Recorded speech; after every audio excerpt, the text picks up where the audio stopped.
ગૃહિણીને ઘરનું ઘર, એ વાતમાં ગુજરાતની જનતાએ વિશ્વાસ મૂક્યો.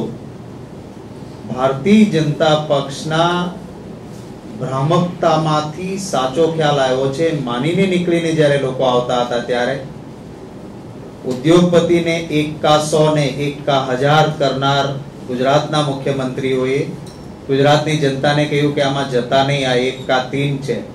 પરંતુ ગુજરાતની જનતાને વિશ્વાસ છે અને મુખ્યમંત્રીની વાતમાં ભરોસો નથી, એ વાત પ્રસ્થાપિત થઈ.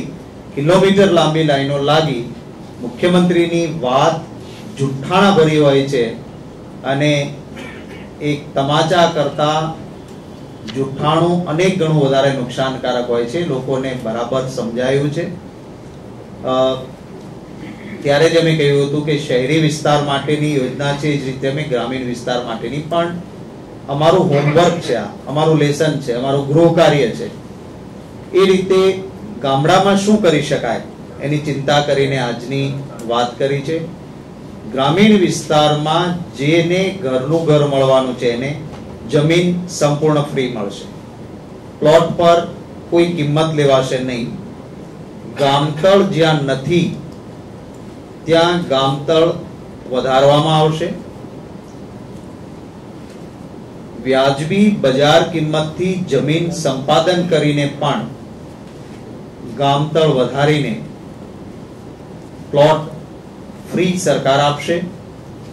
એના ઉપર જે મકાન બનાવવાનું છે એમાં સરકાર જામીન થશે અને બેંકો, નાણાકીય સંસ્થાઓ, નાણાં ધીરનારા પાસેથી નાણાં મળે લોકોને એવી વ્યવસ્થા થશે.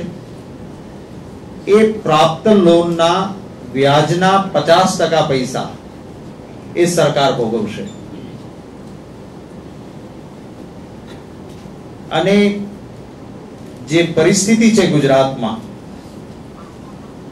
નંબર 1 કહેનાર, વાઇબ્રન્ટ કહેનાર ગુજરાત સરકારે સામાજિક આર્થિક સર્વેક્ષણ 2010-11 જે વિધાનસભામાં પુસ્તક રજૂ કર્યું છે એના પાના 71 પર ગુજરાત સરકારે સ્વીકાર્યું છે કે ગુજરાતના ગામડાઓમાં,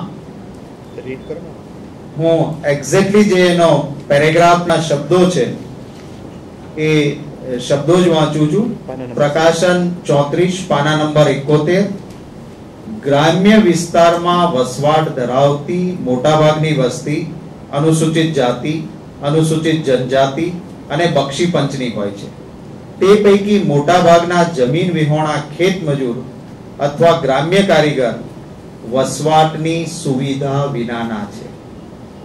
આ વાઇબ્રન્ટ કરનારના સામાજિક આર્થિક સર્વેક્ષણ પુસ્તકના પાના 71 ઉપર બજેટ પ્રકાશન 34 માં ગુજરાત સરકારે કહ્યું છે. એની ચિંતા અમે કરી છે. એ આટલા સમય સત્તામાં રહ્યા, આ વાસ્તવિકતા સ્વીકારી, પણ એમની વ્યવસ્થા એમણે નથી કરી. એમની વ્યવસ્થાના ભાગરૂપે શું કરી શકાય એ ચિંતાના અંતે અમે આ વાત લઈને આપની પાસે આવ્યા છીએ. 2010માં ખાસ કરીને ગુજરાતમાં એક રજૂઆત વારંવાર અમારા પાસે આવતી હતી કે ઇન્દિરા આવાસ યોજના છે. ઇન્દિરા આવાસ યોજનામાં મોંઘવારી વધતા હવે ઘર બનાવવું એ રકમમાં શક્ય નથી. 35,000 રૂપિયા ભારત સરકારના આવે, 8,500 રૂપિયા ગુજરાત સરકાર આપે છે. 43,500 માં ઘર બહુ મુશ્કેલ પડે છે.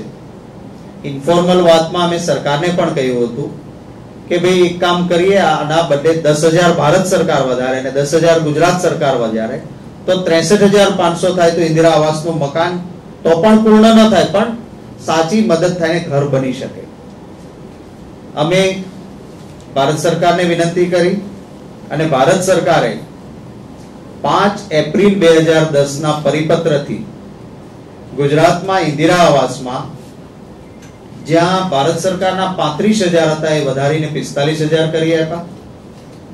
દુર્ગમ વિસ્તારો એટલે આદિવાસી ને પહાડી વિસ્તારોમાં 38,500 હતા, એમાં 10,000 વધારીને 48,500 કરી આપ્યા. અમે વાત એવી હતી કે ગુજરાત સરકારમાં 10,000 બીજા વધારશે. કમનસીબે ગુજરાત સરકારે જે એમના મેચિંગના 8,500 આપતા હતા પુરવણીના પૈસા એ કાપી લીધા. એટલે ગુજરાતના લોકોને જે 43,500 મળતા હતા, ભારત સરકારે 10,000 વધાર્યા, પછી એ કિંમત 45,000 છે, જે ખરેખર 65,000, 64,000, 63,000 થાય એવી ગણતરી હતી. આ ગુજરાતના મુખ્યમંત્રીનો વહીવટ છે. ગરીબ માણસ માટે ભારત સરકારે પૈસા મોંઘવારી સમજીને ઇન્દિરા આવાસમાં વધાર્યા, તો ગુજરાત સરકારે પોતાનો હિસ્સો કાઢી લીધો. અમે ઇન્દિરા આવાસ, સરદાર આવાસ, આંબેડકર આવાસ, આ બધામાં ગુજરાત સરકારે જે હિસ્સો કાઢી લીધો છે એનો 2012માં કોંગ્રેસની સરકાર આવે તો ગુજરાત સરકારે કાઢેલા હિસ્સાને ડબલ કરીને અમે ગુજરાતની જનતાને આ ત્રણેય સેક્ટરમાં ગરીબ આવાસ માટેની વ્યવસ્થા કરવાના છીએ.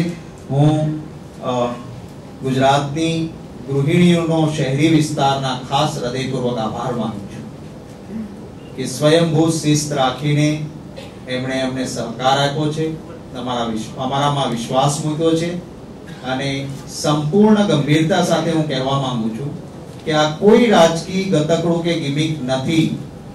ગુજરાતની ગૃહિણીને ઘરનું ઘર એ અમારું કમિટમેન્ટ છે, અને આવતાની સાથે જ આ જે અમે તૈયારી કરી છે એને પરિપૂર્ણ કરવા માટે કોંગ્રેસની સરકાર મક્કમતાથી કામ કરશે અને ગૃહિણીને ઘરનું ઘર મળશે. કેટલાક ભાજપના લોકોએ પત્રિકા વેચવાનો પ્રયત્ન કર્યો, ઇન્ટરવ્યુ આપવાનો પ્રયત્ન કર્યો, મુખ્યમંત્રીએ નિવેદન કર્યા, પણ એની કોઈ વાતમાં આવ્યા વગર કોંગ્રેસની વાતમાં ગુજરાતની ગૃહિણીઓએ જે વિશ્વાસ મૂક્યો છે એમનો કોંગ્રેસ પક્ષ વતી હૃદયપૂર્વક આભાર માનું છું.